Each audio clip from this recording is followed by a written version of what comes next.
আমরা একটা দুর্নীতিমুক্ত বাংলাদেশ দেখতে চাই।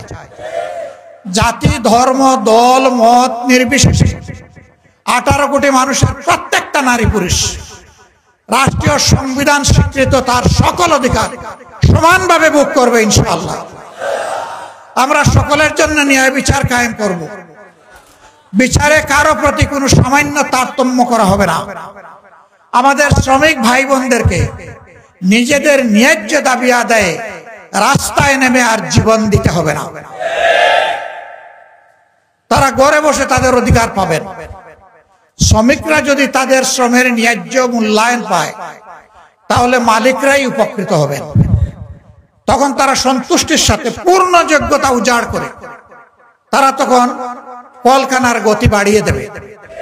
এতে মালিকরাই উপকৃত হবে। শ্রমিক টকাইয়া কোনো মালিক বাঁচবেন না। শ্রমিক মরলে আপনার ইন্ডাস্ট্রি বা কারখানারও মৃত্যু হতে বাধ্য। আমরা এখানে শ্রমিক মালিক সংঘাত চাই না। আমরা চাই শ্রমিক মালিক পরস্পরের সহযোগী, পরস্পরের ভাই। আমরা এই সহমর্মিতা, সহযোগিতার ভাবটাই আমরা এখানে স্থির করতে চাই। কিন্তু আফসোস, যুগের পর যুগ বিভিন্ন শ্রমিক সংগঠন আমাদের শ্রমিক ভাইদের অধিকারকে বিক্রি করে নিজেরা লাভবান হয়েছে।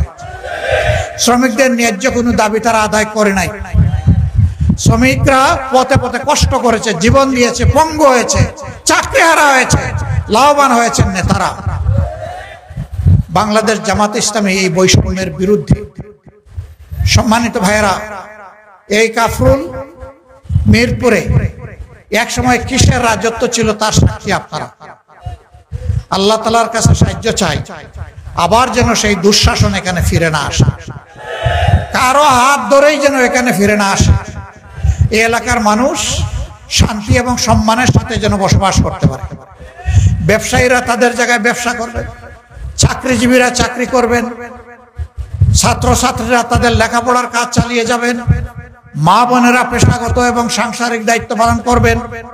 যার যার জায়গায় সম্মান এবং নিরাপত্তার সাথে তারা এই দায়িত্ব পালন করবেন।